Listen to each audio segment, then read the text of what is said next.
All right, we got Mayhem Miller. Serious show. Can't be as crazy as I normally want to be. Gotta be serious. All right, serious guy. What's going on, Mayhem? How have the fires affected you? I kind of know where you live. Man, I dodged it like the Matrix. Just this one burned, that one burned. I don't know. God have blessed me. Nothing. No problem. I'm just like avoiding it. Even my friends, I posted, hey, I got a truck. If you need some help. Nobody in my, I don't know how.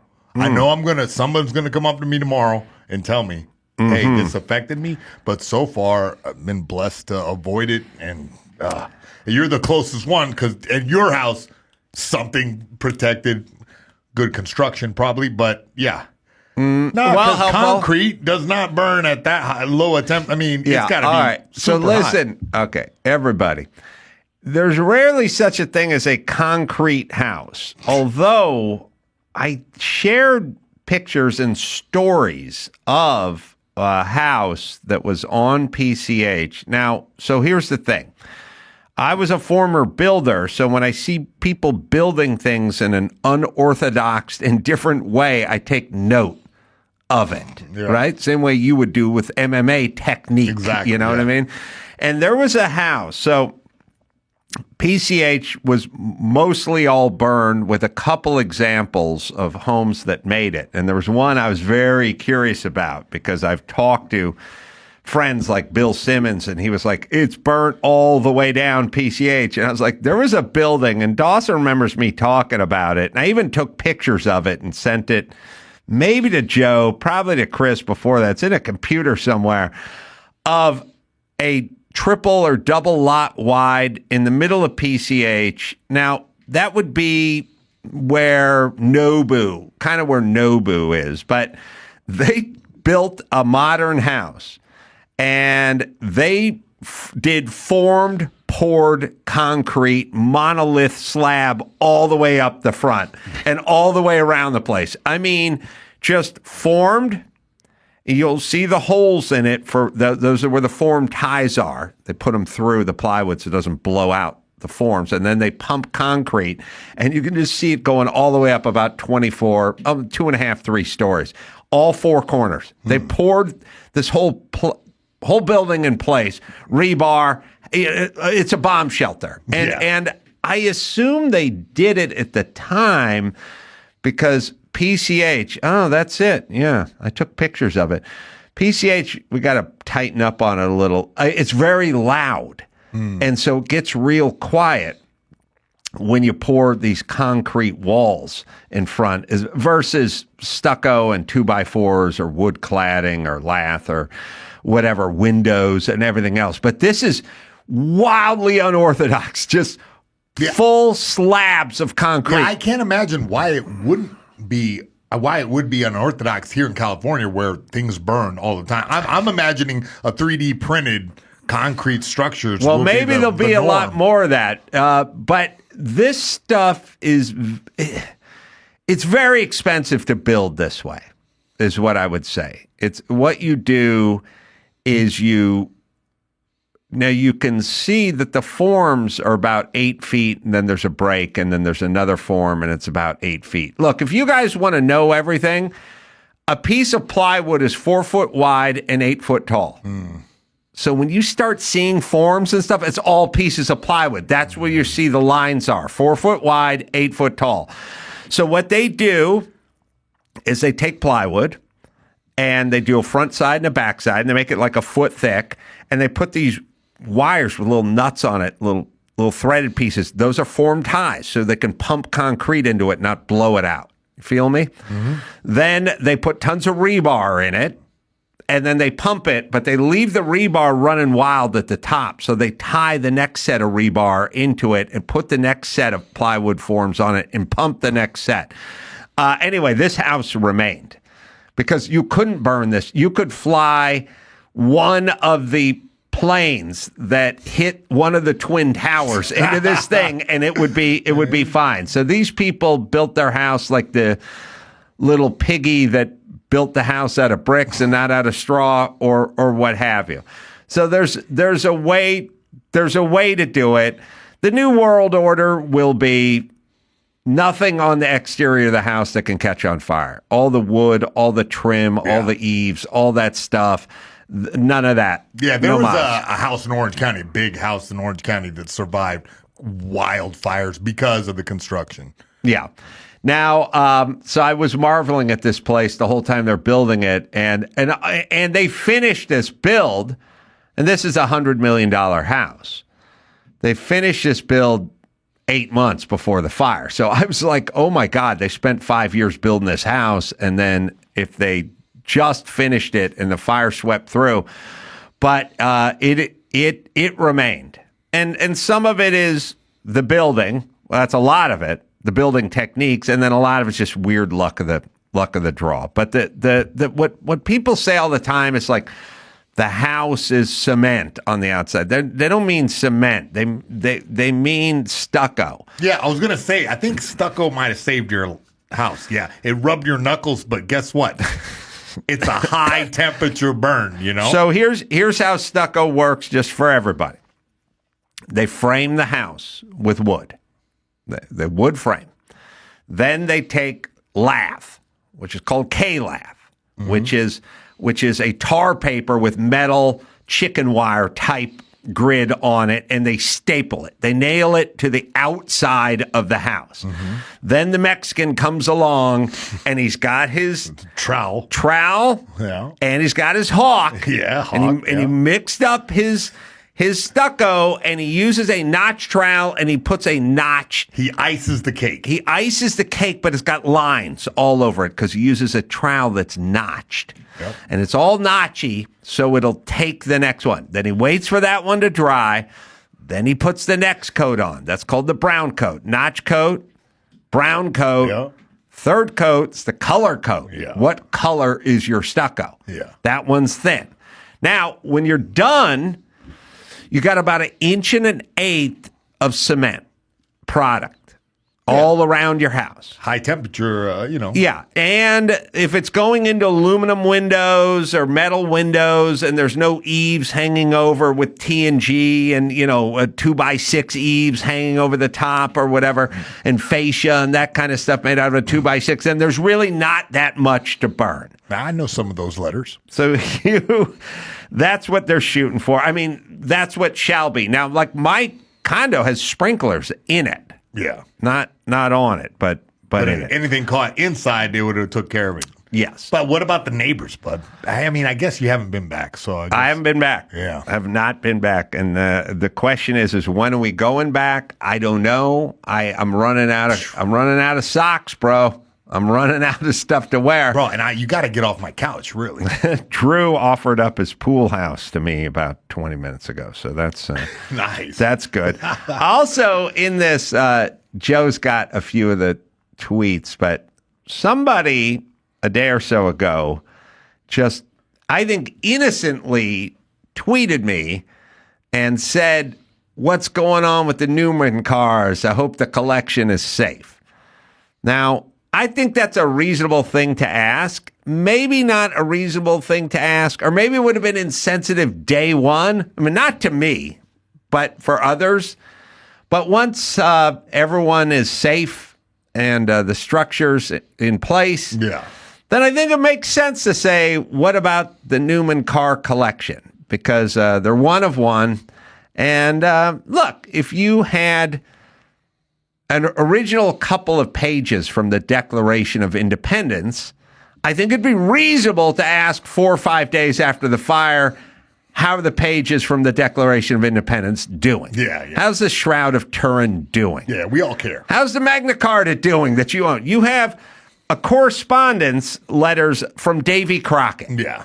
Are those okay? I think that would be a reasonable thing to ask 5 days in.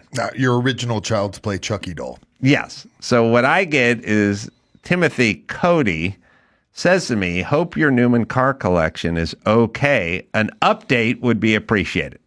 So I'm sitting in my Vegas hotel room, and I thought, oh, yeah, people think the collection may be, because all of Los Angeles is on fire, and the collection was formerly in Los Angeles. So I then wrote back, Joe will find this somewhere. I then wrote back, no, I did not write that back. All right, we can get it together here, people. We knew this day was coming for us. It's funny, we do the pre-planning of this stuff, but then when we try it, there's always, but I just was checking to see if you were still watching Earthquake while the fire was going on and just hanging out. All right, so then I have a response, and my response is they are all safe in a Reno museum, to the person who wanted to know if the collection was okay and he wanted an update. So I wrote back later that day, probably moments later, they are all safe. And then I got this response from a woman who was reading this correspondence. And that's the one where we say, or we do not have what we just saw, or do we? Or is it, are the computers slow, or are we slow, or how does this work? She wrote, because vintage cars are your biggest concern right now. I think she was being sarcastic, but that was a jab at me and Timothy, who asked. I'm so fucking tired of bitches doing this. Vintage cars are not my biggest concern right now. I was asked by somebody, how's it going? And it's been long enough that I know everyone around me is safe, including myself. So I thought it would be okay to answer this person who asked about cars. By the way, vintage cars, at least my vintage cars, are a pretty big concern to me.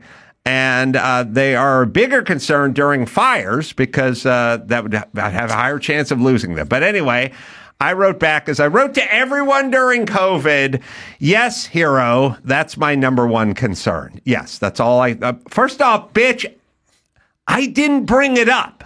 Somebody brought it up days after the fire and just asked what the status was. And I simply replied, they're in Reno, so don't worry about it. That's it. I didn't say they were the jewel in the crown of the Carolla monarchy, or that's all I cared about, or I haven't inquired about my kids, but I have inquired about the cars. I just said they were fine and in Reno. And also, first off, Shamazila? Schmeezel is her name. I have no idea what your raison d'etre is. I don't know what you do. I don't know what your plan is, but what the fuck is becoming your life? I have no fucking idea who these people are. What is wrong with you? Somebody inquired about a collection I have, and I told the person they were safe and in one place. I didn't do a soliloquy on it. I didn't talk about the insurance. I didn't talk about the value. I didn't talk about loving them more than my children or my dog. I just said they're fine. And then you had to take a jab. You have to take a jab I've been wearing the same fucking socks for 4 days, and I'm living out of a garbage bag in a shitty hotel in Burbank. Do you need to take the jab, or can I just answer the person vintage who went cars about are the your car? biggest concern right now? And listen, bitch, you don't care about vintage cars. Good. I don't ask about your butt plug collection. I stay out of it. Just stay out of it. This is a person that wanted to know, and I gave them an answer. Why does it even involve you? But anyway, so then I wrote back, yes, hero, that's my number one concern, even though I've never fucking spoken about it until I was asked. And then she wrote back to, I think she wrote back to the person who asked the question. Am I right? I think that's what she was aiming at. You were just like caught in the crossfire. Yeah, she was replying to Timothy. Okay. And then I got both of you. I got caught in the collateral, and then she wrote back to Timothy. We've got to throw up the exchange. We can kind of scroll through. She replied to Timothy a lot. She replied to a lot of people who replied to the thread. Oh, okay. So what did she write when she was replying? Schmooze starts in a negative space, somebody said, and she said, how's this for negativity? Go suck a giant dick, loser. God, I feel elated now. Positivity is invigorating. I really like this lady. That kind of turned the corner on her, I too. got her back on I'm back on her side. Look. Okay, can we just break this down, Mayhem? Yeah. I'm into it. Game footage. In general, I have to tell people all the time, I didn't start any of this. You you entered this thing. You didn't need to do it. I've had many an argument, especially with women, where I just went, I didn't ask for any of this. Yeah. I was just trying to fix this or do this or whatever this. There's no reason for you, even no one reached out to you. Somebody, let's put it to you this way, a number of days after the fire, or at least after the imminent threat of the fire had passed my particular area, family, friends, and so on and so forth, somebody asked the very logical question of, what about, look, someone asked William Shatner, what's going on with the horses? Are the horses okay? Why? He has horses. So they want to know, how are the horses? Yeah. All right. I have horses power in terms of race cars. Now you can go, well, one is one of God's creatures. The other, well, listen, they're one of one. If they perish, there'll never be another. And they have a value, but they have a historical value to them as well. They're Paul Newman's race cars. They're one of one. It's perfectly logical for somebody to inquire, how are they? Did they perish in the fire? Okay. So they inquired, and then I said, they're in Reno. They're safe. And thanks. Okay. There is no reason for you to enter this conversation.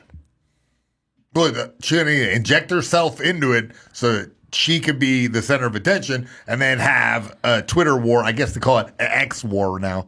But yeah, she's in there responding to every comment, it looks like. So this is all about her. There's a ton of her. Great. She's sort of shitting on you for how much you're concerned, but then she replies to 100 different people about this. Yeah. I'm also, okay, I got a lot of thoughts. I have the other thought are the people who you bring something up and they go, why are you obsessed with this? It's like, no obsession. Somebody just asked how the cars were doing, and I said they're doing good because they're not here. That person thought the cars were in L.A. because they were in L.A. for 15 or 20 years. And then recently they moved to Reno where there is no fire. So I thought I would inform them of that. But she wants to do battle. But you know what I love about these people? It's a woman thing, mostly.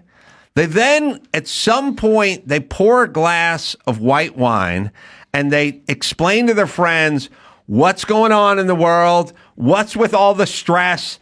I can't fucking believe it. You can't even turn on the TV or pick up the phone anymore without somebody fucking attacking you. Fuck Elon for buying Twitter because he's letting all this hate speak. It's like, bitch, you did it. You inserted yourself into this and then started all of it. And then at some point. See, you've never seen this, I don't think. I don't. A very toxic chick, man. Toxic chicks that are really like to argue. This is just sparring for her. They're like, she's just like getting her arguments down for whatever dumb schlub starts banging her. All right. So what else does she have to say? She told one guy to eat a dick. At one point she says, we get it. You like butting into somebody. This whole thing is her butting in on a conversation she wasn't a part of. Well, number one, all of this stuff is all projection. I'm now realizing that every fucking nutty broad I speak to, every politician I hear from, it's all projection. They just project and then they get involved, and then here we are. So someone defends you by saying people do this thing called multitasking, insinuating you can be concerned about the fire and whatever, and also reply to people about your cars. And she says, multitasking is when you beat off while changing a tire, not yapping on social media about vintage cars while thousands of homes and loved ones into a devastating wildfire. But thanks for chiming in, asshole. I'm telling you, I dated that girl. Wait a second. She's married to a brilliant, handsome Navy vet. Well, read that again slowly, Joe. You read about, well, I'll read it. Multitasking is when you beat off while changing a tire. I don't know where she went to finishing school. I I like where her head's at, but I've changed a lot of tires and I've done a lot of beating off. But I've never made a peanut butter I cup. have. You have? I have, yeah. You beat off while changing a tire? Yeah, I changed the tire. It's taken so long to get to pick me up that I just, threw a nice beat. Yeah. You know, it's a good joke. I come by and I go, got the space saver out? And you go, no, it's a full-size tire. And I go, I'm talking about your cock. All right, so multitasking is when you beat off while changing a tire. Not yapping on social media about vintage cars while thousands lose their homes and loved ones in a devastating wildfire. But thanks for chiming in, asshole. Okay, couple things. How much of this is just making themselves heroes? Because all I got during COVID was people going, I have an autistic brother who I take care of, and I don't believe it's a lot of me, like I'm going to take a stand. I'm doing something for these people. Yapping in the media about your vintage cars. Also, so there's a lot of stuff where I get asked questions and I answer them. I don't bring a lot of stuff up, but I will answer them. But that's not me yapping in the media about my vintage cars. As much as I'd love yapping in the media about my vintage cars. But also, here's another thing. My cars being safe in Reno and me talking about my cars has nothing to do with anyone who lost their house. This is another chick think thing, which is like somehow me talking about Paul Newman's cars has emptied the aquifers, and that's why the fire hydrants have no pressure. It has nothing to do with me. It has nothing to do with my cars. I could either talk exclusively about vintage cars or never talk about vintage cars ever again, and it would not change by 0.1% anything that has happened to anyone in their building, their loved ones, their schools, or their churches. So there is no anything to do. Now, if somebody said, Adam, you are a you're a paramedic, and you're part of the Paramedic Reserve Corps, and we need you to come out to the Palisades. And I said, I can't. I'm busy talking about my vintage cars. Then maybe that would have some effect. But considering I'm just sitting in a hotel in Vegas and I'm a comedian and a podcaster, then no. How many responses did she give? And then why? Here's the other thing, too, I want to say to everyone. What happened that you have this kind of energy for everything? Because this is really something you should have zero energy for if in your her. Why so much energy? No, what do you mean? She's sitting there on the toilet texting this for an hour and a half. She's watching Love is Blind Germany. You know, she's like multitasking. She's jerking off, changing the tire. Nobody pays attention to her in real life. Nah, yeah, I bet she does. I bet she's annoying to everyone. I'm telling you. I know this chick. I'm The pretty sure easiest way to determine how many times she replied would be going back in her Twitter and counting. But I have been scrolling from the top of her Twitter down for a solid 90 seconds, and I'm not through yesterday. Yeah, She nice. spends her whole day replying to people on Twitter. Yeah, she has a work from home job. I get when you get into a scrum with someone on Twitter and it's something you feel passionate about and you blame Newsom for the fire hydrants being empty and this other person defends Newsom. This guy, there's no meat on this bone. It's just a car collection that I have that people ask where it is, and I said it's in Reno. That's all. See, but again, you're attributing your wisdom to this lady. This lady has a narrow focus, so every comment at her was a chance for her to fire back. See, you guys are not understanding it, but she just spent the whole evening. She's like, she had her dance card booked all night with Twitter. I wonder how her Navy SEAL hero husband feels about this, because this got to be the opposite of how this guy. She rolls. is also she tweets a lot about COVID. In her bio, it says prosecute Fauci. And then recently, even after that reply to you, she replied to a different tweet from you saying, can you go one podcast without bringing up COVID? So she has prosecute Fauci in her bio and wants you to stop talking about COVID. So she's mentally ill. Okay. All right. And by the way, nobody hates Fauci more than me, bitch. Come on. All right. She can't even see allies. That's how much she likes to fight. We need to take a break. Alan Hamel. Now, Alan, of course, you guys know as long time husband to Suzanne Somers. I know Alan Hamel as a talk show host and a guy I used to watch on TV. My supermarket was Alpha Beta. Alpha Beta was like poor man's Lucky's. Like picture your low end market. Yeah. You know, we had the hierarchy. You had Gelson's at the top, Ralph's, Safeway in the middle. Food Lion, Winn-Dixie, Piggly Wiggly for me. Oh yeah? Yeah. Yeah, so why don't we, you know, it's funny because you could do a kind of trifecta hierarchy with everything. Like you could go, like me growing up, Levi's, Tough Skins underneath, JCPenney super denim at the bottom. Dickies, Levi's, or 501. And then there was just like ghetto pants. Okay. Yeah. Schwinn, Yeah. Raleigh, Huffy. Oh. That's it. So, by the way, I was at the bottom of all the lists. So I'm telling you, I don't need to talk about your family, your origin, what your dad did for a living. You tell me Levi's, Schwinn, Gelson's. I'm like, okay, pretty fucking good childhood. Yeah. You tell me super denim, Huffy, and Alpha Beta. Individual I'm like, economic indicators. Yes, I only need those three. This is the bike. You had a Schwinn, you had Levi's, and you rode it over to the Gelson's. You did it. You're doing okay for yourself. Yeah. So I was Huffy, Alpha Beta, super denim, a JCPenney. So Alan Hamel did the commercials for Alpha Beta. Oh yeah. Yeah. Nice. So I knew him. He's personal. He's to a you. Canadian guy. Anyway, he's a friend.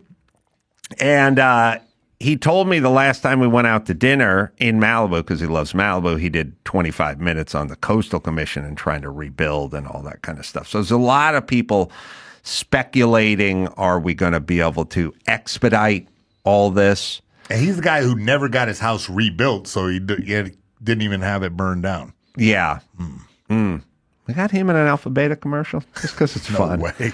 Alpha Beta was in North Hollywood, in a bad part of North Hollywood, and my dad lived in a crappy apartment in North Hollywood, and we used to shop there, and my dad would buy like 99-cent steaks, put them on a frying pan with no fucking handle. My dad's frying pan handle. Here's another thing. Okay.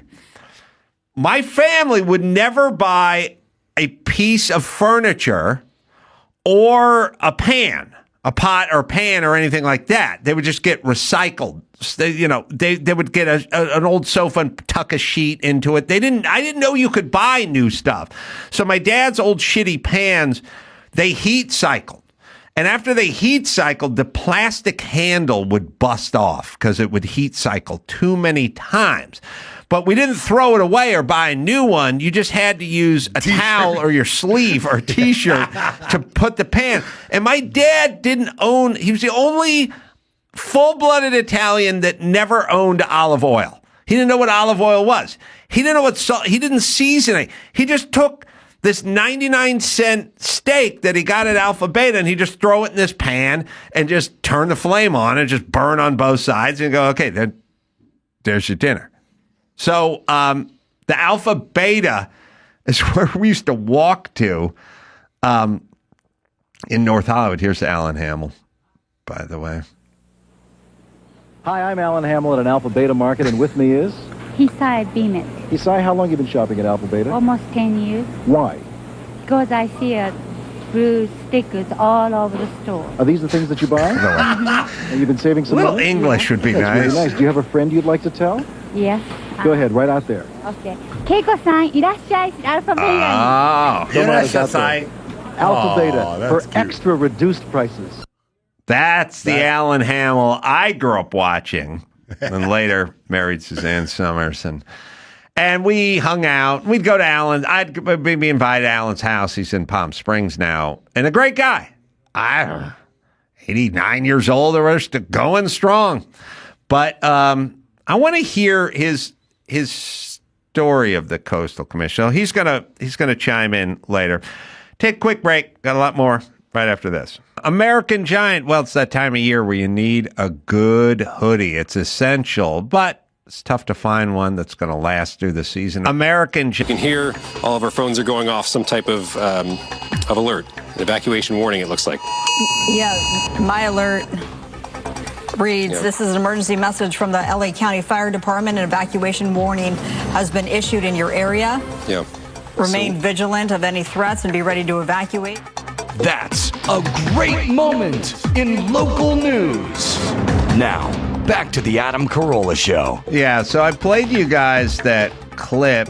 Joke and look for it. It's several months ago. If you just want to know who the Coastal Commission is, the Coastal Commission is like 8 or 9 super woke, youngish, lefty environmental douchebags who don't live anywhere near the coast and hate anyone who has enough money to live near the coast. And they're there, they say, to protect the coastline, but they're really there just to tell everyone to fuck off who They don't tries to live do there? everything.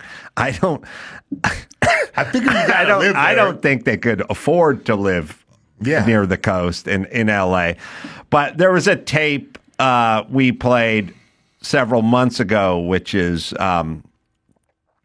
Elon Musk wanted to launch at Cape whatever, Fort whatever, up Ventura County, up the coast from the fires, probably about 45, 50 miles towards San Francisco, toward the north. And they don't like Elon's tweets. They don't like who he's friends with or whatever it is, so they weren't going to let him launch, which is to say it's all politics. It has nothing to do with launching. It has everything to do with, I don't like that guy because he's rich and he's white and he's friends with Trump. So that's who they are, and that's essentially why Alan Hamel doesn't get to rebuild. So just so you know, and again, I'm hoping, well, not hoping, I kind of like it, but you're not supposed to say this stuff out loud. If you're a black fire lady, you're not supposed to make fun of men who get stuck in a burning home saying it's your fault. You can get drunk and think that, and you can tell it to your girlfriends, but you can't say it into a camera lens. And if you're the Coastal Commission, you're not supposed to say when you're mic'd up, we're going to tell Elon to go pound sand because we don't like his politics. You're not supposed to say that because that's not supposed to factor into your decision.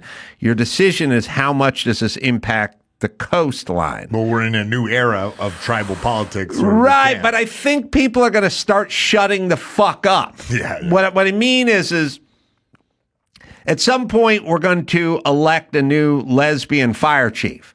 And then someone's going to say, hey, lesbian fire chief, the gay parade's coming down the street. Why don't you pick up the gay flag and put your fireman uniform on and walk up and down, and then we'll film you high-fiving the bears, the trannies, and the he-she's. And then that person's going to have to think, you know what?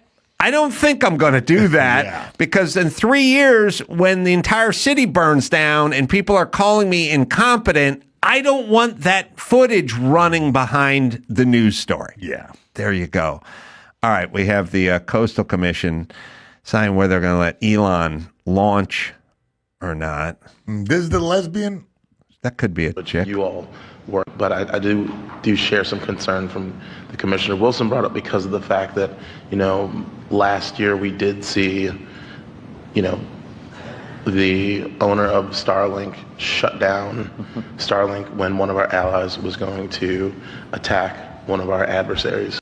That's not true, by the way. He's not a commissioner. He was just testifying. So left-wing radicals go out. Well, I guess that'll be Hugh Hewitt there, but I don't know. We probably have a better clip of that doesn't just talk about Starlink, but talks about what I was talking about, which is his texts and tweets and things. But you can take a little time and find a good clip, is what I'm saying. And it'll always be the clip I'm talking about. So if I don't say Starlink, then probably not. That's the one we had in our history about Elon. No, and we Coastal had Commission. no, we didn't have Hugh Hewitt doing this breakdown, or maybe we did. Maybe it's the second. Maybe it's the second after Hugh Hewitt. Yeah. We got to the ladies a little bit later. Ladies argument, there's like Maybe it's the one after this is what you can do. And you can also scrub forward if you want and find that. So we'll see if we can find that. It's also salad days for the sign language guys. The sign language guys, I think it's a California thing. You always have a guy on the side busting American Sign Language off to the side. Yes. Which I think it's more of a Democrat than a Republican thing. I think it exists on both sides. But if it's a California Democrat thing, that guy is not only in the frame, but he's banging elbows with whoever's giving the speech. Right. Like he is up in their shit. Like they're right there. And the guy is kind of stealing the show because while the talking head stiff fire chief lady's just droning on, this guy's going full. He looks like the Australian breakdancing chick. I know. Like he's in full ray gun. He's in ray gun. He's in full ray gun mode, and I end up watching that guy, not really listening. Also, again, you can just put the closed caption on your TV and read everything the person is saying. Mm-hmm. But the purists say that's not American Sign. Yeah. American Sign is its ASL own language. And they have to do facial expressions, and you have to watch the whole person's body. I get it. If I was deaf and knew American Sign Language, and it's up to the minute, kind of, I would want to know immediately. Spoke to in my language. But I get it too. We got closed caption. We got predictive closed captions. You can read verbatim what the person is saying via closed captioning. But it's a delay, so you don't see it immediately. Listen, it's not the biggest thing in the world. It's just funny to me that these guys have had. First, COVID was the greatest thing that ever happened to these guys. And then part two of these coastal fires where these guys are just animated, going nuts.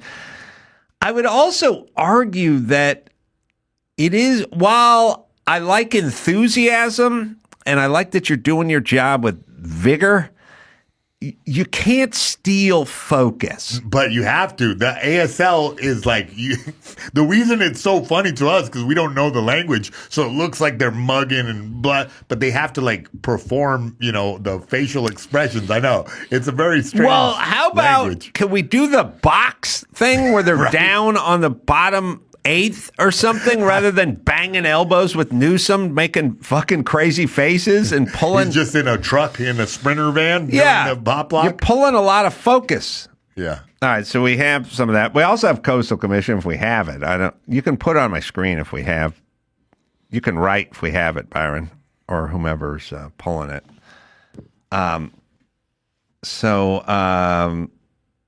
Here it is. Let's see. Elon Musk is hopping about the country. Gretchen spewing Newsom. and tweeting political All right, started from the falsehoods beginning. Sorry from the whatever. Go ahead. There we go. Right now, Elon Musk is hopping about the country, spewing and tweeting political falsehoods and attacking FEMA while claiming his desire to help the hurricane victims. Okay, so anybody, you don't think they're corrupt politically? So that's who you're dealing with the Coastal Commission. The apolitical nature under which you all work. Apolitical, except for they're totally politicized. And that's why we don't have desalination plants or anything. We don't have anything because these people won't let us do it. But it's basically 8 retards holding millions of people hostage with their politicized policies. which I think is going to have to go. Looks like it. Yeah. Yes. Mm-hmm. I think that everyone is now like fomenting the dissonance. Like everyone's getting angry at the word Democrat now. And people are starting to catch hold of that idea.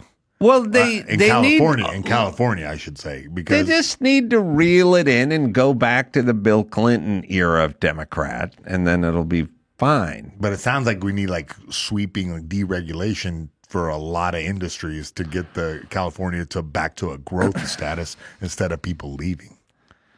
Yeah, and we'll see if they can do it because it's hard for them to do it. Mike August was telling me they're not going to do it. They can't help themselves in doing it. I said, well, Mike, they got real gougy when it came to the film and TV industry, and the film and TV industry just left. They just went to Canada, and they went to Atlanta, and they went to New Mexico. Exactly. They went to Prague. They just got up and left. So at some point, the LA city council and the mayor and everyone went, you know what? We're a little bit greedy. So we're going to lower the taxes and lower the regulations. So come on back. So they know how to backtrack when people are leaving. Yeah. I guess is what I'm saying. Now, they usually wait till people leave in order to backtrack and try to get them back. But I think they're going to have to adapt because, and so let's really kind of see if we can be consistent here. Regulation is good to a degree, and then it has to stop because once it keeps going, it becomes burdensome, is what I'm saying. So it's like when Jimmy and Adam Perry Lang opened a restaurant on the West Side, I was asking Adam, how's the takeout business going? And he said, we're not open for the sandwich and the takeout business, which was going to be some of their business. And I said, why not? He said, well, because by the window where we slide the window open to hand people their sandwiches, we don't have our blower defector thing, not defector, but deter thing blowing so a fly can't blow in. You know what I mean? So, we don't have that signed off on yet, so we can't hand people sandwiches, so we can't do it. So I said, yeah, but there's a guy 8 feet in front of you on the sidewalk selling ghetto dogs that he's making up on top of a shopping cart with a propane tank on it. That guy's fine. Yeah, that guy's fine.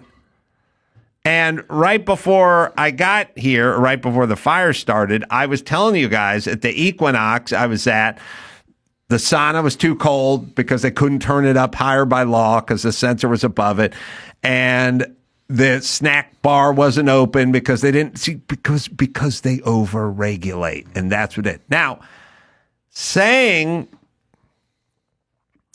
there's a health inspector, okay, and saying that the mayonnaise can't get into the 80 degrees because it'll go bad and people get food poisoning, fine. All cities have that. All states have that. They're rules. I get it.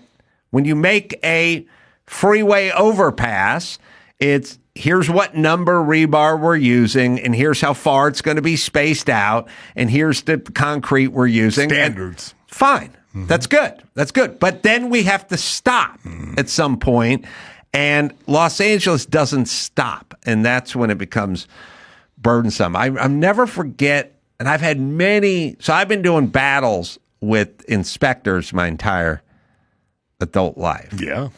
And first when I was in the business, and then later on when I was just doing stuff for myself. But like famously, I was installing a dishwasher in my home. And the guy came in, the inspector. I was trying to get the final on the kitchen. And the guy came in, and he goes, there's no breather. The breather is that weird little 3-inch round snorkel thing that sits on top of every counter that used to be on every counter for the dishwasher. You'd hear it when it'd be filling or draining. Yeah. It's like a breather, a breather. And it used to be on every one. If you think about it, you don't see them anymore, but it was a part of our childhood, that weird chrome breather I thought thing. it was new designs don't need that. It was it was basically so the waste water didn't cross over and get into the clean dishes or whatever it was. Okay. So that's how it used to be. Now this is like 2001, maybe 2000. So it hasn't crossed over yet. Now it's crossed over. So I said, the guy came in, was going to give my final. And he goes, where's your breather? And I said, well, you know what? I got one of these Fisher Paykel high-end new dishwashers. And if you look at the manual, page 32A, it's installation with the breather. And then page 32B is installation with the hoop, with the gap, air gap loop thing or whatever. But you don't have to have a hole in the top of your countertop. Where I, by the way, had a soap dispenser. And this guy said, we got to have a breather. And I said, well, the people that manufacture this product say you can install it without a breather, and here it is. And it would be a liability if there was a problem from the manufacturer. And the guy goes, you got to have a breather. And I said, well, I don't want a breather. I don't want to drill a hole in the countertop and put this stupid 3-inch snorkel thing. But also, these guys invented a dishwasher that doesn't require a breather. And they're smarter than we are because they're from Europe. And this thing's like $1,200. And he said, give me the manual. I'll take it in to my supervisor, and I'll have him look at it. It's Coastal Commission lesbians all huddled around your my breather, my manual. So I said, yeah, good. Show him page 32B, breatherless installation. Just show it to him. Guy came back, and a couple days later, he goes, yeah, we looked at it. He wants a breather.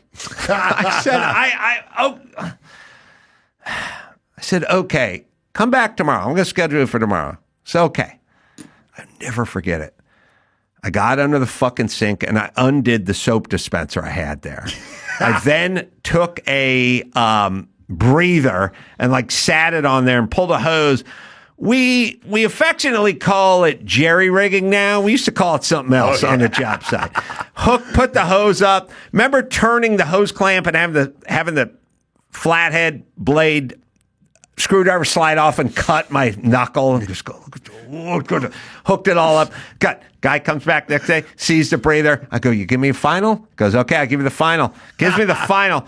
As the guy was pulling out of my driveway, I was underneath the goddamn thing, undoing the breather to throw it out, to put the soap dispenser back in, to do it the other way. That's what we're trying to avoid. Not the part where you put rebar in your concrete, and not the part where you don't use ocean water to mix with the concrete and deteriorate the concrete. None of that. Just the stuff that doesn't make sense. Yeah. That's all. Which we have a lot of. Speaking of that, where's my toilet? It's in Nevada. I'm just waiting to someone to pick it up. Rudy, somebody pick it up. You need me to go out there? I got a truck. I got a truck too. I want my urinal sink. Yeah. That they will not ship to California. Wait, why are you confessing to crimes against the state of California right now? First off, they can all suck my dick. I've been doing this for 1,000,000 years. They won't ship.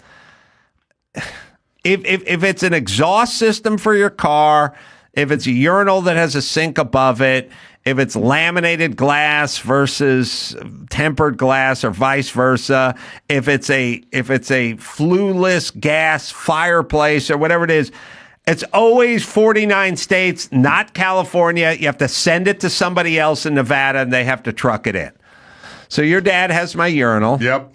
Urinal sink is en route, I guess. I don't know. Somebody's like, look, my dad said, this thing's weigh 200 pounds. If I was a weaker man, I couldn't have dragged it into the garage. So we had it sent to your dad. Yeah. Shit, I drove in from Nevada yesterday. I know. And I forgot to tell you. Well, when Rudy, who's out there, comes this way. He already, I wouldn't even mention him, but he already said he'd do it. So I'm waiting on him to bring it out here. All right. So my point is either this thing is safe or it's not safe. It can't just be unsafe in one state. Everything can't just be unsafe in one state and fine in every other state. I never even asked you, what's the reason that it's illegal in California? Illegal in California can mean a lot of different things. Like I said, you order stuff, especially if you do building. They'll say ships anywhere in the United States, and then they'll go, except California. Why? Because we have a bunch of coastal commission bitches who sit around and just fucking make rules. That's all they do. It's all they know how to do. And we're going to have to undo it. Some are more specific. They have to do with like the environment. A lot of to do with the environment. Lots of cancer causing, benzene, whatever. Every single gas pump in California has a sticker that says if you're pregnant, nobody pays any attention to it. They still pump their own gas. But this is all we do is put warning labels on everything and or say you can't ship here. So it's pathetic, but these are the times we're living in.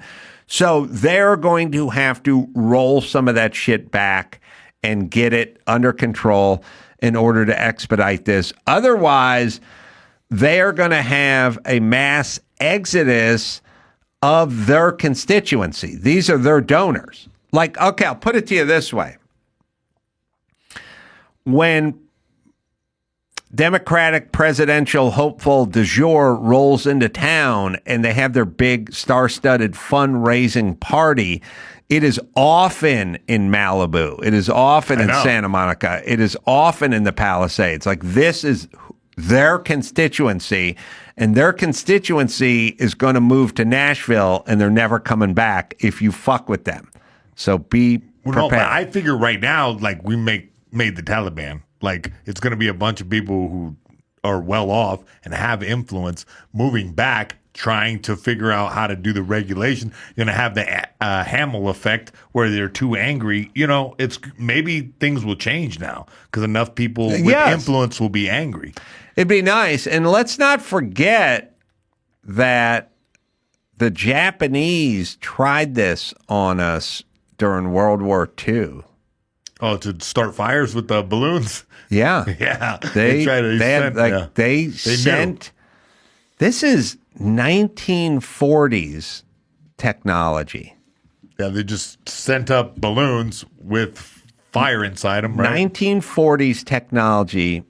Japanese sent up balloons to go into the airstream, the Gulf Stream or whatever, fly over the Pacific Northwest, have the balloons come down with incendiary bombs and fire and timers, altitude timers, land and start a forest fire, and we would be busy putting the forest fire out instead of fighting the Japanese. Little did they know they just needed a couple meth heads. Yeah. All right, Alan Hamel, the great Alan Hamel, is going to join us via Zoom. We'll take a quick break. ROW.com, code Adam, to save up to $475. Hydro.com, code Adam. Here's a little something we left on the cutting room floor from the 2024 ACE Awards. William Sadler. I asked my agent to ask the casting people. I said, I want to do an accent for this because it was the way it was written wasn't funny. Even the battleship scene, there was nothing. It wasn't funny. And I had done a play with an actor named Jan Triskin, who's Czechoslovakian. That's right. And he would speak everything was like that. It was, you have sunk my battleship. Happy New Year. The 2025 ACE Awards, coming this December. Now back to the Adam Carolla Show. Well, friend, TV host, producer, and husband of the late, great Suzanne Somers, Alan Hamel, has joined us from, I'm guessing, Palm Springs area, right, Alan? Right, Palm Springs it is. It's really weird because I'm looking at the TV and watching all the terrible things that are happening to our beautiful states, and then I turn my head to the right, and the sky is blue, and the sun is shining, and there's no wind, and then I go back to the craziness, and it's like, that's what it is. It's craziness. I agree. But bless. It's just all crazy.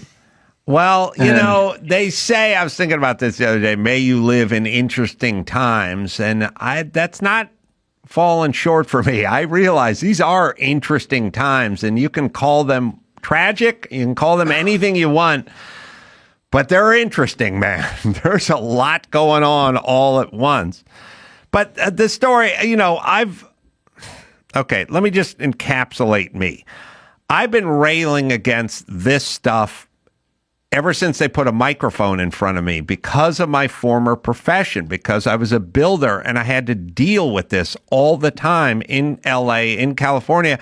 And I would scream at everyone all the time, you're living in your rent control apartment in Santa Monica. You are doing nothing. You like this. You want more of this. Go out into the world, buy some land, try to develop it, hang your own shingle, and then tell me how much you like this, because I don't think you're going to like it. Bill Maher, as I've said many times, tried to do solar about 3 or 4 years ago at his pad, and now he's been turned out because he realizes what the government is doing and how they're way over their skis. So when Alan and Suzanne at the time started speaking to me about trying to rebuild in their beloved Malibu, I, of course, was all ears because this is something I'd been thinking about and talking about for many years. But walk us through it. First off, your old home was where exactly, and what year was your fire? I'm not good at dates, but it feels like our fire was probably 12 to 15 years ago. And we had been living in Malibu, I think, well over 20 years. And we were living in a little beach shack, literally. It was a shack. However, it was our favorite home of all the homes we've built and renovated and lived in, all those grand estates. This little shack was our favorite place. It was only 1,900 square feet, and I was permitted to build an additional 10% with no problems at all. That's the law. And I started with the Coastal Commission, and then I stopped going to those meetings, and I just had my architect go, and they just don't want you to do anything. That was 2007, I'm being told the fire was from. Yeah. Okay. So how many years ago was that? Wow, it's 18 years now, but 17 and change probably. Well, time flies when you're arguing with the Coastal Commission. Yeah. So, yeah, they have little rules like you can add 10%, but you have to have a covered parking or something. They tack everything on. Okay, parking, okay? So I'm sitting with the architect, who was a fancy architect from Montecito, and he had built 2 houses for us in the past. And we're talking to I guess it was planning, I don't know what the title of the department was at Malibu City Hall. But we're talking to this woman who probably was in her 20s, but she looked like she was maybe 13 or 14 years old. And she didn't like us. The chemistry was awful. I mean, I went in there and shook hands and smiled and how are you and blah, blah, blah. I got nothing from her. Right. And the kind of date you want to take home early. And so she started talking about how many cars we would need indoor parking for. And the architect said, so you're going to eat up at least half the house parking cars. And he said, is there an appeal process? And she said, yes, there is. She said, I can tell you how to appeal this. And then this is the evil that came out of her mouth. She said, I'm entitled to respond to whatever you're complaining about relative to the appeal process, but I'm very busy, so it's going to take me 1 year to respond. In other words, nothing's going to happen with your permit for at least another year. And that's when we thought, you know what? Let's just get out of here. This is irritating. We have a beautiful family. We're happy. We have great things that we do for a living. And I don't want to have to deal with this person anymore. And that was it. We decided, okay, we're going to sell the land, which we did. And instead, we built our dream home in Palm Springs. Not that we didn't have one before, but this was the dream home.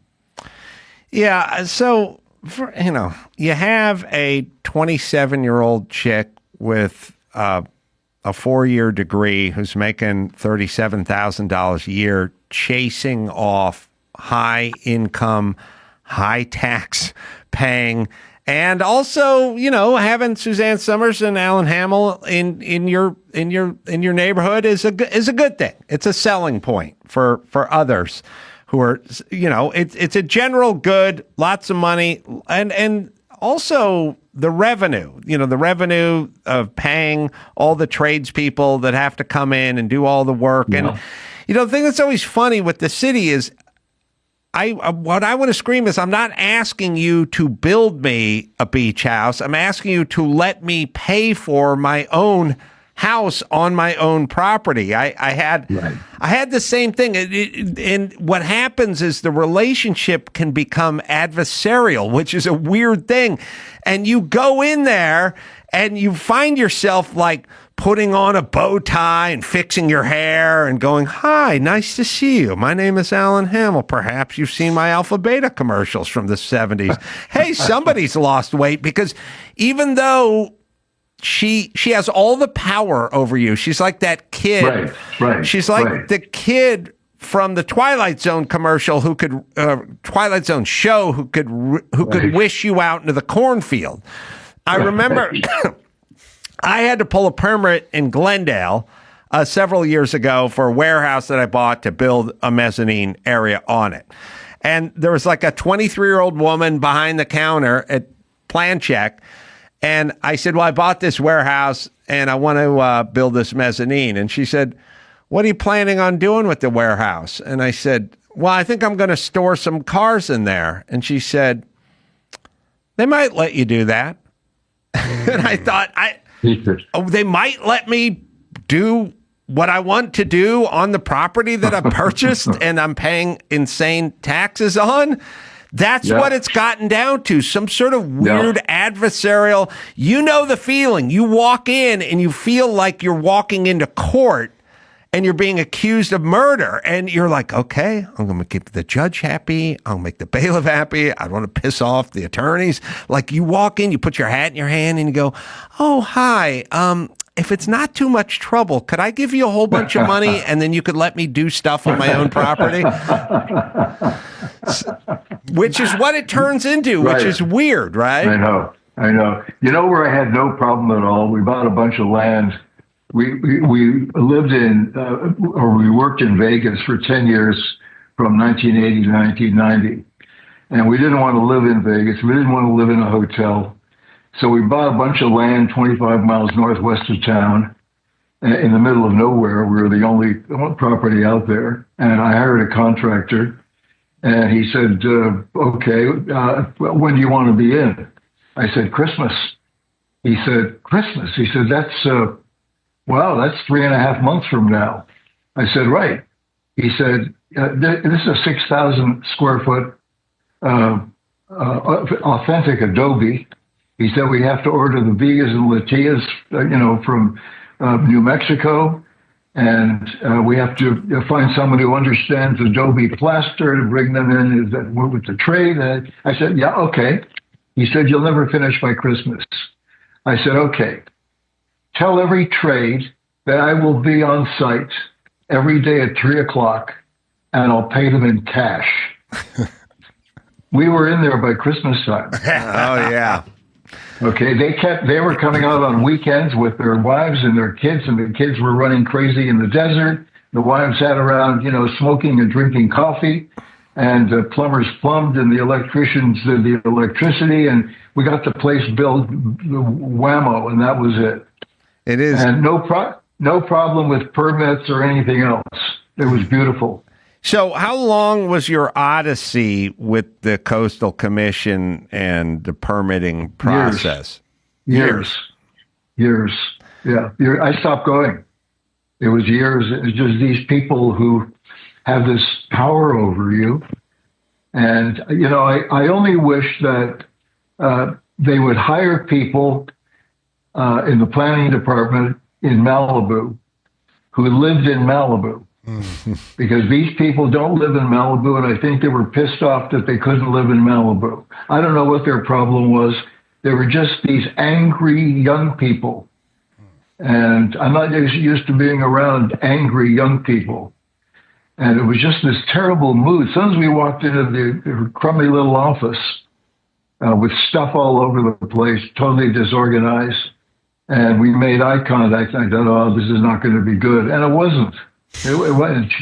She doesn't give a shit. Well, really, it is. There is an issue which is sort of global, which I've definitely experienced going through security at LAX, which is, here comes Rich Whitey. Well, now it's payback time. And it's like, I'm just trying to get to Denver to do a show. That's all. I'm sorry for what happened.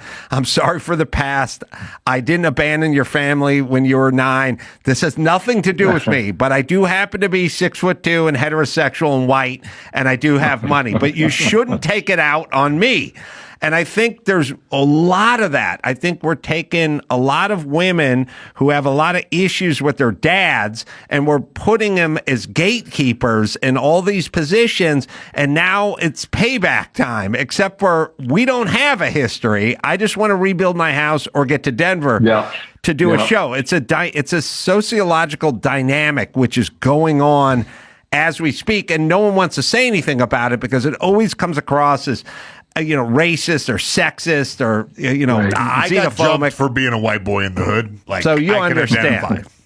So, Alan, couple questions. Do you know what became of the house that was built on your property in this newest fire? The answer is I don't know for sure. I heard that it had burned down. They built we had almost 200 feet of ocean front. And as you know, most beach houses in Malibu have, between 35 and maybe 65 feet of ocean front. And we wanted to build this little shack on this huge piece of property we owned. And, it just wasn't going to happen. I've run into this, it seems to be people who put on uniforms, okay? Yes. Now, I'm getting away from the building thing, but like the TSA, we're going through TSA in Toronto, and the guy who's sitting there looking at the screen, looking at the bags going through the X-ray machine, and he gets someone else to sit in the chair, and he comes over to me, and he said, would you mind if I, and then he puts Suzanne's back to go through the machine. Oh, we saw something. We have to look at it again, which was BS. And he said, would you mind would you take a picture of Miss Somers and myself? And I said, sure, happy to do that. And I was so angry with this guy because we're running close to missing the flight. Mm-hmm. And he purposely put her bag through so that he could come out and say, can I take the picture?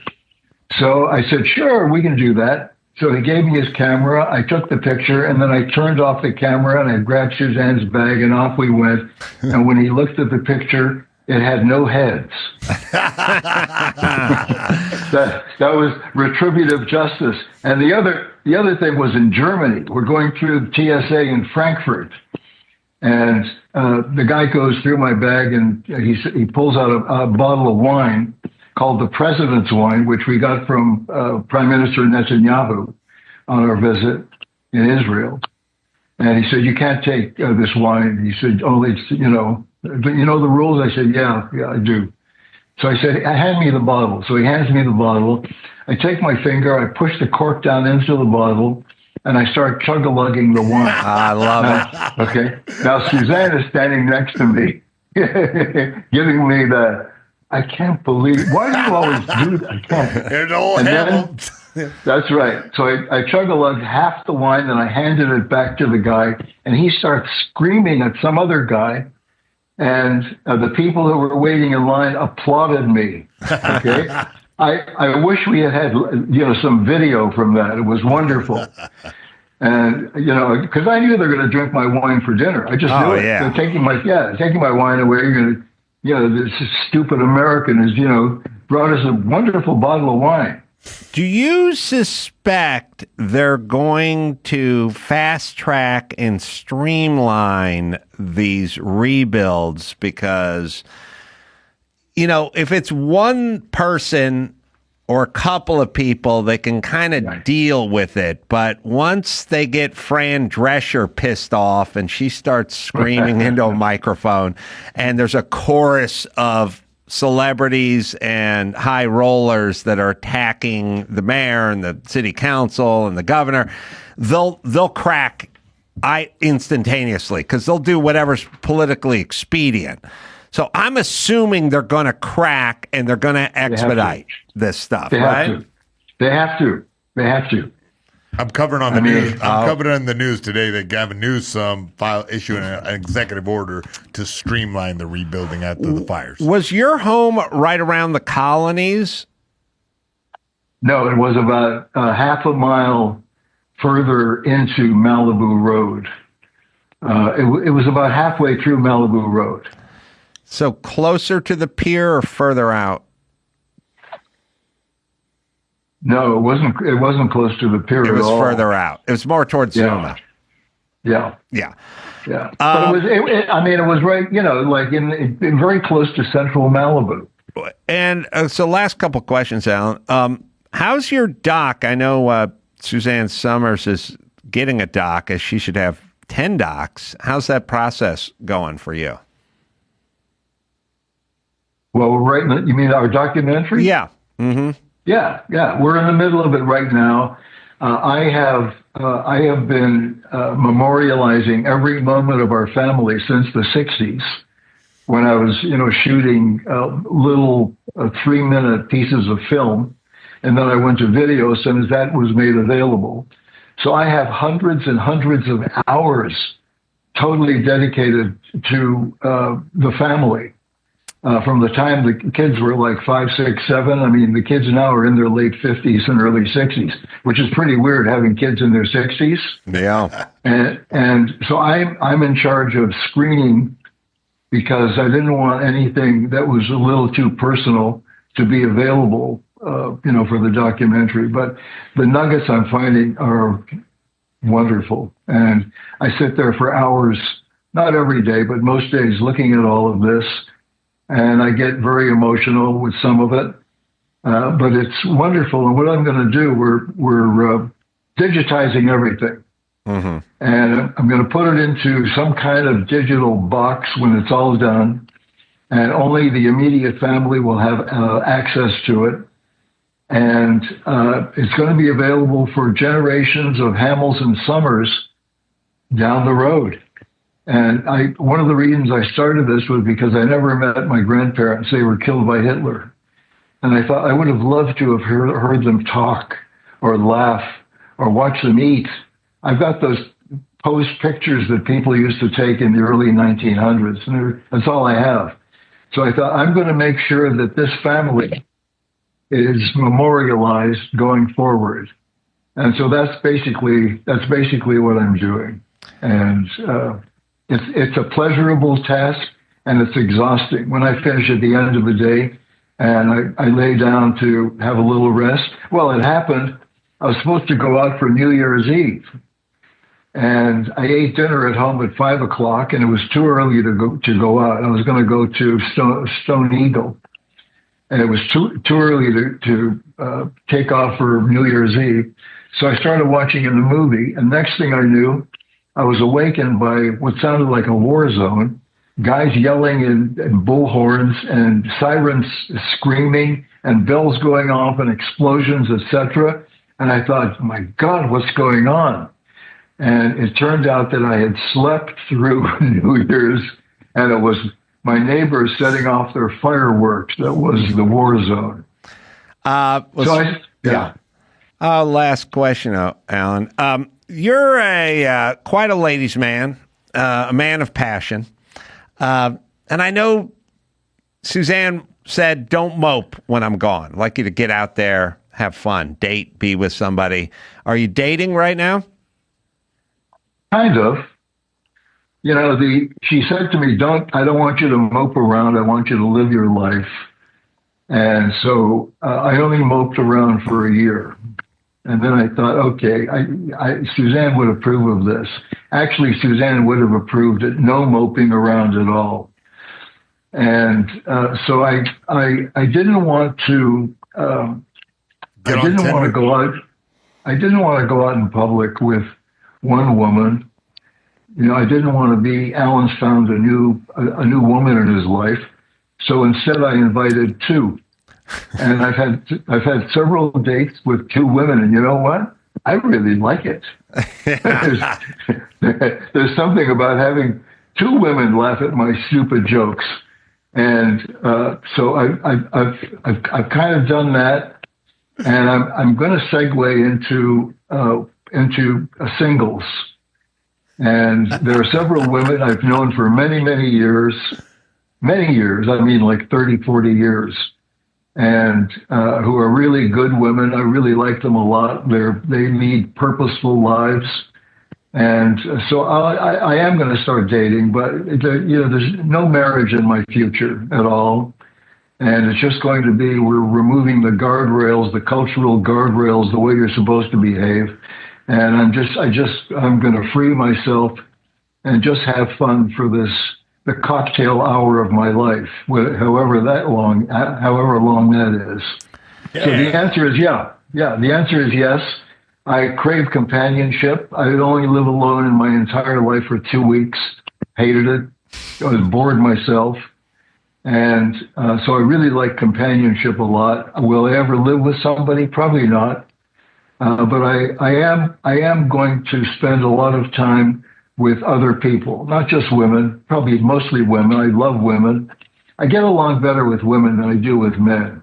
I've only had one night out with the boys. I hated it. You know, when I talk to some of my buddies and they say, "Hey, how about them Niners?" And I go, "What? What Niners?" Right. Niners. Yeah. So I can talk to women about their health, about bioidentical hormones and DHEA and pregnenolone and progesterone. And well, so listen, it's great. Last time I saw Alan, we did go out alone and we did have a couple martinis and a steak. And I hope we can recreate that real soon. Okay, me too. Maybe we'll come out to you in Palm Springs or when that'd be great. Malibu's extinguished and come out to us. But I hope to see you very soon, my friend. Yeah, always great talking with you, and even better seeing you. So let's do that rather than just talking about it. I'll take charge. Take charge. Get it on the calendar. Me. Let's do it. Yeah. Great, okay. Alan Hamel. Cool. Thank you so much, man. My friend. Thank you. All right. Yeah. So bless, sir. Try to rebuild. Couldn't take it anymore. Couldn't take especially the attitude. That's the part that you don't realize. You come in there. And it's sort of like, here's what it would feel like. It would feel like if somebody stole your cow. You bought a cow, you took care of a cow, and then they stole it, right? Yeah. And then somebody said to you, you've got to go in there, bring your checkbook, and convince them to give you your cow back. And you went, well, that is my cow. And they stole my cow. And you went, okay. The person went, look, drop the attitude. Because if you go in with that attitude, you're never getting your cow back. Bring your checkbook and go be nice. And maybe they'll let you have your cow back. What's the solution here? Because all I hear is the solution is a huge fire or a huge war. Yeah. Those are the two things that then course correct things. It's exactly what happened. Yeah. All right. We need to take a quick break. We'll do the news right after this. Public Rec. Oh, I love this product. All their products. I'm wearing the sweats right now while I'm sitting. You can't tell, but believe you me, I am comfortable in Public Rec. Why settle for stiff, restrictive fabric when you can have something that looks sharp and feels comfy? So it's got the look of dress, like dress pants, but it's comfortable, like sweatpants. So it's what you call win-win. And I got a limited time offer for my listeners. 20% off your entire order with code ACS at publicrec.com. Yeah, one of the few things I grabbed when I was fleeing Malibu was my public rec stuff, and I've been wearing it around Vegas because it's like sweatpants that look like dress pants. They don't just go large and medium and small. You get the inseam, you get the width, you get the length, you get the actual size that fits you, and you find the right color for you. They have navy, they have dark olive, they have stone gray, plus a huge selection of high quality, perfect fitting polos, shorts, and hoodies. It's public rec. Get the best, right, Dawson? Make your New Year's resolution a comfortable one. No more pants that pinch, tug, or annoy. For a limited time, you can get 20% off at Public Rec by using code ACS at checkout. Just head to publicrec.com. Use code ACS and you're all set. Oh, and when they ask you how you found them, be sure to mention our show. It really helps us out. Find your perfect fit and never compromise on comfort again. Public Rec, where comfort rules. Rosetta Stone's setting 2025 resolutions. How about learning a new language? It can enrich your life, help you think as well. Rosetta Stone, the most trusted language learning program, available on desktop or as an app. It truly immerses you in the language you want to learn.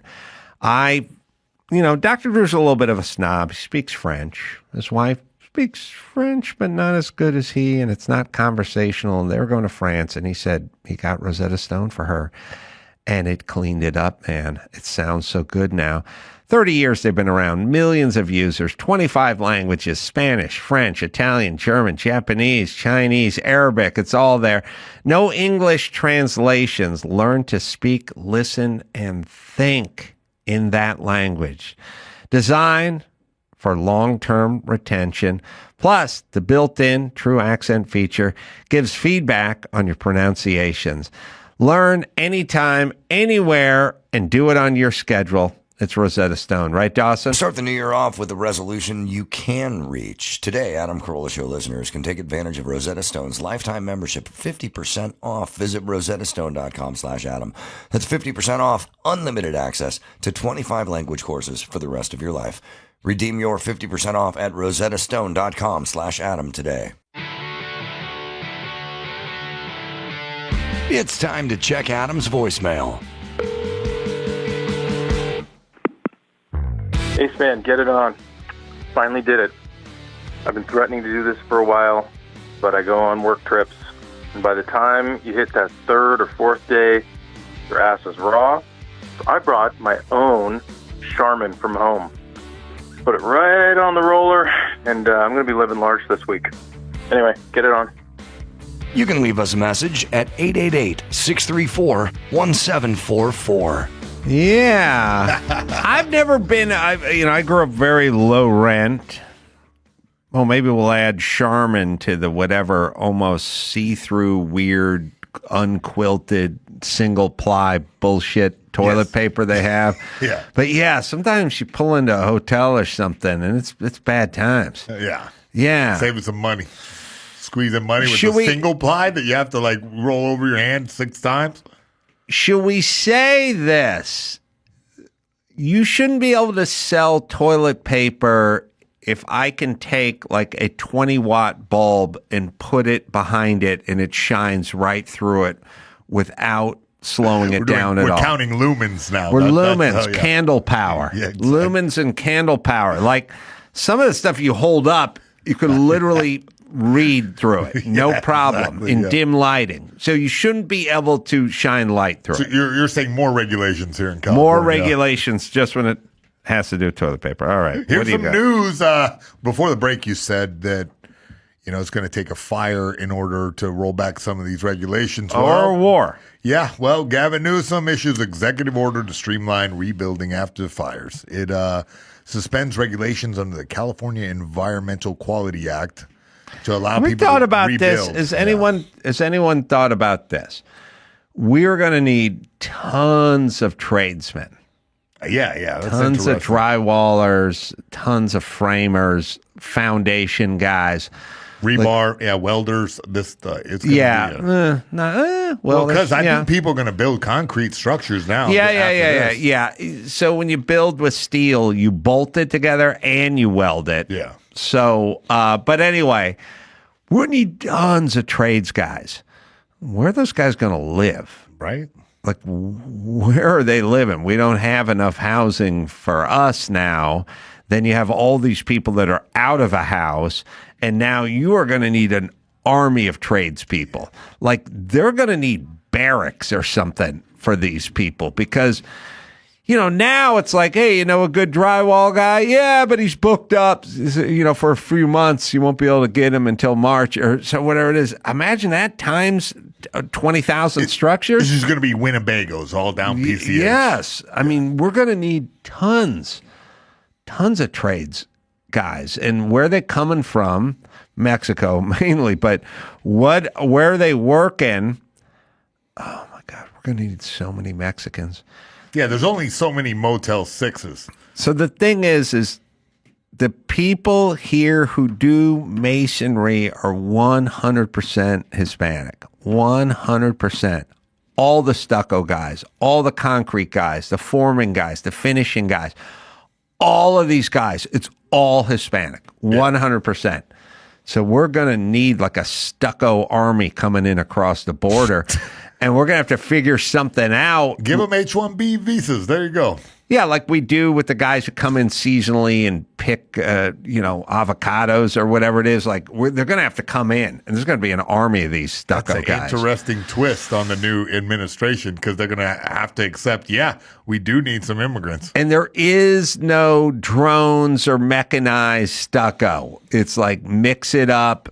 Spread it out. It's in army the early guys, stages, but scaffolding. they have the 3D printed, but it's kind of the new. The 3D printing is interesting because I've looked into it a little, and with the 3D printing is sort of actually I don't know why, but I was thinking about this the other day. But when I took ceramics, we had this big thing that looked like a big handled orange juice maker, industrial size where you put the hair and you pull the, big, and it was called the extruder. And the extruder, you put a lump of clay in it, and you pull the thing down, and a snake of clay would come out, and then you'd make a coil pot out of it. That's what the 3D stuff does. It goes along and makes an inner and an outer out of like lightweight cement, concrete. Cement is concrete. Concrete is cement with aggregate in it, with rocks in it, But it'd do like an inner and an outer, and it would just keep going on top, like toothpaste on top of toothpaste. It's going, just building up. The inner part would be hollow. It would stop where like windows were going and stuff, or they would form it out where windows were going, then it would go above and so on and so forth. But it's fast, but those also, everything is kind of radius with those things. They don't do sharp 90-degree angles. They just keep going in a circle and a semicircle and sort of serpentine. So it's kind of, everything's got like a soft edge to it, which is cool and modern, but it's not also how not everyone wants that. So there's going to be so much. Oh my God. Yeah. Yeah, well, the Chinese word for crisis and opportunity is the same. Oh. Yeah. We're also going to need to, like, bust open some cement factories and stuff. Like, we're going to need materials, tons. It's going to be like a countrywide effort to rebuild Malibu, Palisades, and wherever else goes. Mm-hmm. I should slide back into the trades. Maybe started. Mm-hmm. The Newsom also extended a 2024 tax return filing deadline until October by people for people impacted by the fires. Also up there in this kind of news, LA millionaires shell out $2,000 an hour for private firefighters as the overwhelmed city abandons neighborhoods to the flames. Yeah.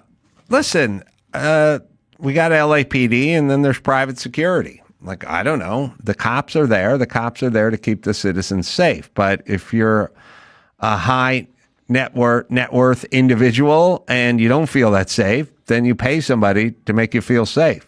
I don't know if the city's doing their job or not, but that's what you want.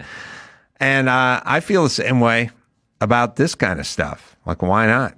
Yeah, this is just capitalism. Plus, the city is piss poor doing stuff, whether it's you not getting your Rolex stolen out front of a restaurant or your house not burned down. I think we've figured out that they do a pretty shitty job at their job. So you're going to have to farm out others to do it. Well, I don't know. What's the difference this in private school? Half these people, 85% of these people's kids go to a private school because the LA Unified School District sucks. Well, I think the backlash is coming from the people. See, what's happening here, it seems like igniting sort of a class warfare, and everyone views themselves as fighting against the government by saying, oh, you're getting special treatment because you can afford to do what the government can't.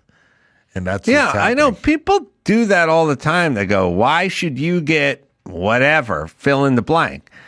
When you have money, you have a safer life. Yeah. You drive a newer car. Yeah. The newer car is safer than the older car. You live in a safer neighborhood. You don't have to park on the street and up the street where you could get rolled or jumped and tickets and everything. Yes, you eat healthier, cleaner food, so on and so forth. Yes, the list goes on and on and on. That's how it works. And that's how it's always worked. So fuck off. If you don't like the way it works, then you got to figure out a way to make more money because the city's not going to close that gap. Well, what I think is happening is a lot of people, because there's a lot of backlash where millionaire real estate investor Keith Wasserman had a call for someone to connect him with private firefighters, I believe on X.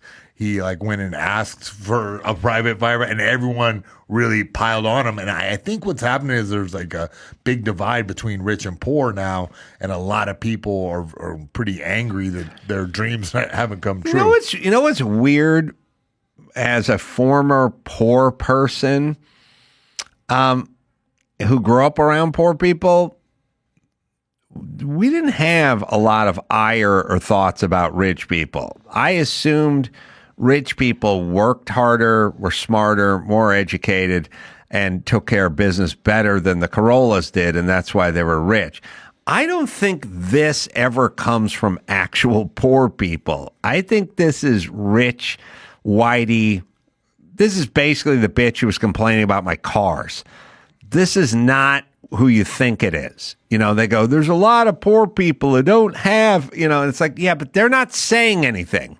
Poor people sort of go to work. They don't really know about all this shit. I mean, all the poor people I've ever employed or worked with or been on a job site with, they didn't talk about this. They just fucking worked, and they would talk about stuff like what they were going to do this weekend. It's internet class people who have enough money to have a nice high speed internet connection. It's a little Karen. It's a little also higher bracket stuff. Like during COVID, all the people that were screaming at each other were all these sort of higher end people. The lower end people went to their fucking job at Chipotle and just worked at Trader Joe's, Alpha Beta. I don't know if it's still there. I hope it's gone. I've never even seen one of those. Oh, so depressing. The poor people I know always just got up and went to work. They didn't sit around and argue on the internet. I don't think these aren't poor people complaining. These are slightly less rich people complaining about rich people. Yeah, maybe you're right about that. Could be. So Rick Caruso, former water commissioner, the outspoken critic of the fire response, took similar heat online after New York Times revealed that he had hired private muscle to protect his home with the flames. From the flames. Yeah. All right. Yeah. Well, look, you want your home protected. The LA Fire Department's not cutting it, and you have a lot of money, but you don't have a lot of time. So what the fuck are you going to do? Yeah. I mean, that's the way people work. That's also, by the way, that's why part of the reason why people want money is for these reasons. Yeah. But I don't know. It's like saying, oh, you got your TSA pre-check thing, and now you got clear, and you get to go to the front of the line. Yeah, I signed up for it and I paid for it. Yeah, that's an option. What do you get to? Why you get to go in the first class lounge? Because I got a ticket that's $3,600, and then I paid this much for this credit card, and now I get to go sit here. You don't get it? Way of That's the how it world. works. The way of the world. That's how it's always worked. Well, on the other end of this, okay, the other direction, an alleged looter dressed as a fireman was detained in the Pacific Palisades. There's 2 looters who one of them was dressed like a firefighter with the boots and everything, was detained by Los Angeles County Sheriff Deputy on Pacific Coast Highway. It's unclear what time the suspects were stopped, but a local photographer here, you can see, spotted the pair on a scooter and a moped. Yeah. Yeah. Fire boots. He was wearing, they're writing up PCH apparently, and 2 crime prevention unit deputies from LA Sheriff Department Santa Clarita Station detained them. Yeah. White guy, I guess. Yeah. Refreshing.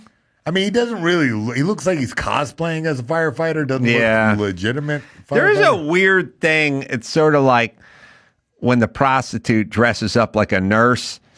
Yeah. You know that's not something she wears. You know what I mean? There's a, for me, when I see it, you see it if you have any kind of expertise. So when you see a movie and the guy plays an MMA guy and he just looks wrong. So it's weird. It looks wrong, For me, guys who are supposed to be on a construction site in sitcoms and stuff and movies and stuff, they're always wearing brand new boots and brand new bags. Like their leather bags are stiff and shiny and never been worn before, and there's nothing in them. And I'm like, he's holding the wrong hammer for framing. He's got a little finish hammer with a smooth head on it. He's supposed to be framing, and I'm like, it looks wrong. Yeah. It looks off. And these guys, cops and firemen, when they see the skinny dude coming in with the yellow jacket on, they probably go, that guy doesn't. At first glance. Yeah, exactly. He's not wearing it right. Oh, yeah, this firefighter's riding a bird scooter. Right. That's probably not a real firefighter. Right. He's riding a wheelie on a bird. But this is maybe a nothing burger. And he's wearing Skechers. They thought these guys might be looting, but they handcuffed them, and someone said that later they let them go. So, no charges. Yeah. I get looting. Okay, so here's the thing about looting. Walking out with a TV is kind of not going to work, right? Because it's like TVs. My TV was a 13-inch black and white Zenith. You could walk out with it. Walking out with anything under 85 inches, there's no street value. You're not going to believe I had that same TV. I didn't realize once you said 13-inch black and white, we had that. You had that? You had my mom's TV? Yeah. So, I mean, now you're walking out with a giant TV set, very bustable. It's got to all be jewelry, right? Right. That's the only thing I can imagine that these guys might have been after, or anybody in that general business, if you want to call it that, is you go through and sift through to see whatever is, not molten. Can I tell you, while some people were paying initially for their own private firefighters, now the next check has to be paying Koreans to get on the roof with a 30-06 because nobody deals with looters like Koreans. Yeah. I would just, if I was Rick Caruso, I'd just go down to Koreatown and I'd go into every liquor store and go, you got a 19-year-old son? Yeah, I do. Where is he? Bring him over. I'll give him $80 an hour. Come here. Bring your 30-06. Yeah. You put the Korean on the roof. Yeah. By the way, one Korean on one residential roof. Bird's nest, Bird's nest. Good for 14 houses. 270. Yeah, it's not just your house. Yeah, I know. You're right. Everybody can pass the hat. The Koreans will handle the house he's on, 4 houses to the right, 4 houses to the left, and 9 houses in front. You need 6 Koreans per acre, I think. 6 per acre. No, actually, you only need 1.3 Koreans per acre. My mistake. My math was off. Because an acre is really just kind of a big double lot, or half acres kind of a double lot. Yeah. I've had a house on an acre of land. I had a house on a half acre of land. I only needed 1.3 Koreans per acre. So some of these houses have acreage. So you need 1.3 Koreans per acre. And what I'm talking about is about right. It's about 4 houses. The Korean sits on the roof of the middle house. Yeah. 4 houses to the right. I'm thinking that squat that they do, like all butt to heels. Prone. Oh, Position. prone position. Okay. 4 to the left, and then the 9 in front is good enough. Can my Korean be a Taekwondo expert? He can have some skills, but he's not going to need to use them because he's up there at the 30-06. I just want him, if he's overrun by a zombie horde of looters, I want him to be able to handle himself. That's the whole point. They're never, it's the one shot, first off, they hear the bolt action. They hear that. Oh, yes. They hear there's the one shot overhead, then the bolt action. I get it. Yeah. And then everyone scatters. That's it. Because during the riots in L.A., that whole Rodney King thing and the whole 1991 or whenever it was. April 24, 1992. Oh, really? 92. They went up, those Koreans who own those liquor stores are like, hey, Schwartz's, you ain't burning our place down. We got the fucking roof. Those roofs have something called a parapet.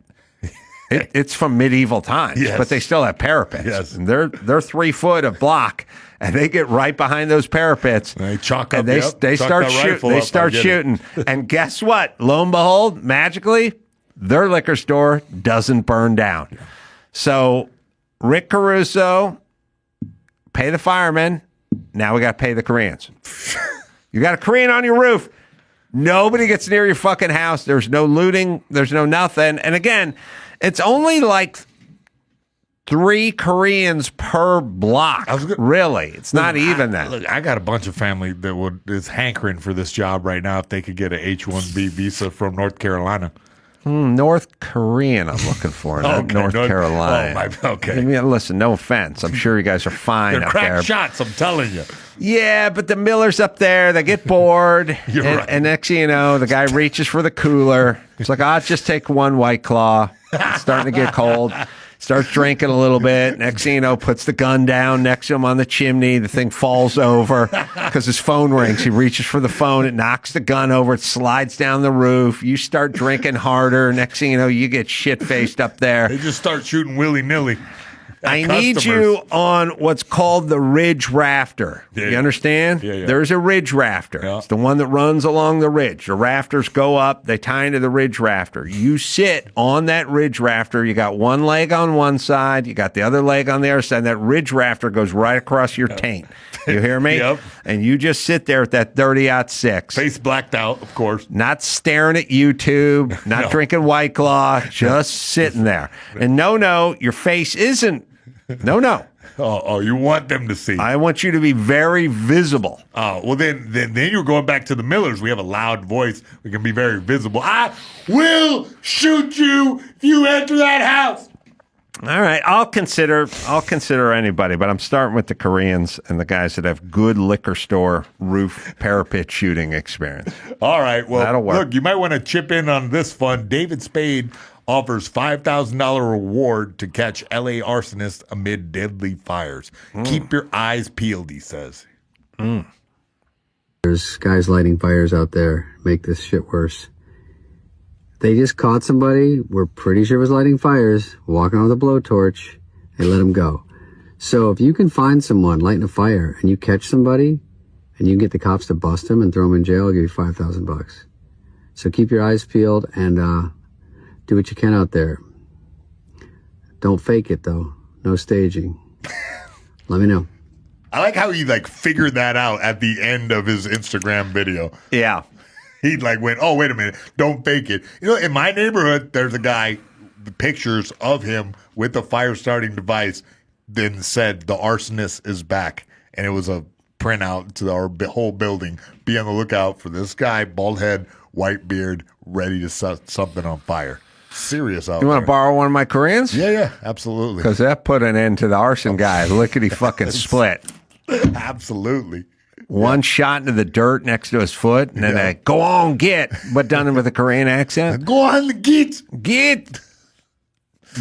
My Korean not only takes care of looters, but takes care of arsonists as well. This guy is multifaceted. Mm-hmm. It's a nice sharp guy. And if he's a taekwondo expert on top, I think that there's some I know places you're where- a hand-to-hand guy, but he's up on that roof. Oh, this guy, he's smoking hella cigarettes, I believe it. Yeah. He smokes. He smokes, obviously. That's his thing. Yeah. That's fine. I don't have any problem with that. The house survived the fire. It'll survive a Korean smoking.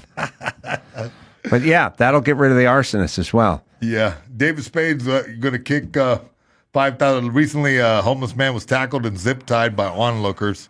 Who he was suspected of trying to start fires with a blowtorch. In Woodland I saw Hills. that. Yeah, I saw it too. It was wild that the whole community tackled this guy and zip-tied him. Who had zip ties? Who's ready for this? That's a good point. Probably an electrician or a guy who does home theater. The number one user of zip ties are home theater guys. You're They right. bundle all those cords together. Stop. Yeah. Yeah, zip ties, if you're doing home theater work, you got to have zip ties. Little zip ties and clip it off so that it looks real sleek. Never pick up the clipped part. No? Never did? Never pick up the clipped part. They never do. Yeah, they leave it back They there. just clip behind them your and they entertainment walk away. center. Yeah, the electricians are with zip tie clipping what a lot of smokers are with butts. Like they just launch them and they're like, all right, but that is going to land on the ground and then somebody's got to clean it up at some point. All electricians, every sub I've ever worked with, they pull the wire out, they clip it, they strip it. They do clip, they strip it, they put the plug in, put it in the wall, and then when you show up, you'll see the two little stripped pieces of wire and the two clips. They will never. And any zip tie. There's some weird thing, because it's kind of weird, like in life. You know what I mean? Like if you, let's put it to you this way. If you're having a drink, a beverage, like a soda, and you get a straw. I'm looking at you, Joe. I don't know why. So you get the straw, and the straw's got the little paper sack on the other side of it, and you're just kind of walking down the street, and you tear the thing open, you pull it off, and you're putting in your drink. If the little paper sack thing fell onto the ground, you would stop and you would pick it up because you go, oh, I don't want to litter. I dropped this thing on the street. But cigarette butts and clippings and zip ties don't fall under that heading, which is weird because the clip on the zip is 7 inches of plastic that will survive the Holocaust. Like it's never going to break down. It's not going to rain. At least the paper, the next time it rains, is just going to decompose and wash away. No, and cigarette butt's not going anywhere either. But for some reason, certain stuff counts as litter and certain stuff doesn't count as litter on every job site. You know what you get? The job can be done. The last guys that come in are the electricians that are putting the plugs in, and they're clipping the wires and they're stripping the wires, and then they got the little cellophane where the plate goes over it, the plug. You will find by every single one, you'll find that little box, cardboard with cellophane in it. That's where the receptacle came in, and then the clipped wires and everything. They just leave it there. And there's something weird because all the other trades, like if you're the carpenter guy and you get your router out, you're mortising the hinges or whatever, then when you're done, you sweep it up, especially if it's finished. It's like an almost done job, you're doing finish work. Something about those guys. I've done a little bit of construction work, and I feel like when you're doing construction, everybody's on a team except the electrician and the plumber. They come in, they're separate Lone from you. Wolf McQuaid. They come in, they're right. like, some asshole that's not me is going to clean this up. Some guy in this crew will sweep this up. That's right. Yeah. They're the smokers of construction guys. They are the smokers of the construction guys, which is they're not part of the crew. They're subs. They come in, they charge a lot, they work one day, and they go, that Mexican guy at the broom, he can handle what I'm laying down. And they never do. Makes sense to me. Because That's right. you kind of look at yourself as I read the electrician book. It's a big, thick book. So I feel like they're feel like eggheads on the construction site. You know what kind of world I want to live in? Electrician pulls the receptacle out of the box, throws the box on the ground, takes the clippers, strips the wire, wires it up, starts to walk away. Here's the bolt action of the 30-06 from the Korean. Dawson's walking down the sidewalk, throws the butt. Here's the bolt action, stops. Looks around quietly, picks the butt back up. puts his hand up gingerly, and just keeps walking. That's the world I want to live in. I may keep my Korean full time. Rooftop Korean everywhere. Overbounding a watch. Just Overwatch. I had Anywhere a pool guy who would skim the pool, and then when he was done skimming all the leaves out of the pool, instead of throwing the leaves into the green barrel, he'd dump them into the flower bed. I fired him because eventually he wouldn't stop. I'd find big wet piles of leaves in the flower. He'd skim them all in the pool, and then instead of walking 20 feet to the trash can, he'd just dump them in the flower bed. When he hears that bolt action, it's like he starts to dump it in, hears the bolt action, and it's like slowly starts to move toward the trash can, puts the hand up, hand goes up, starts walking toward the trash can. And this Korean never talks. He's just looking over top. Gardner comes in there. He's cleaning up the dog shit. Instead of throwing it in the receptacle, you see him just sort of throw it in the ivy. He hears the bolt action. Goes back. Everyone just puts their head down real slow, puts the hand up, starts walking into the ivy to get the fucking shit out of the ivy. And that's eventually they all get coached up. Do you know what I mean? Yes. I go out of town. I'm doing shows in Utah. Then I'm off to Atlantic City. My girlfriend comes walking up with her new boyfriend, you know what I mean? Looking around. Adam's not around. Tell Sonny, here's the bolt.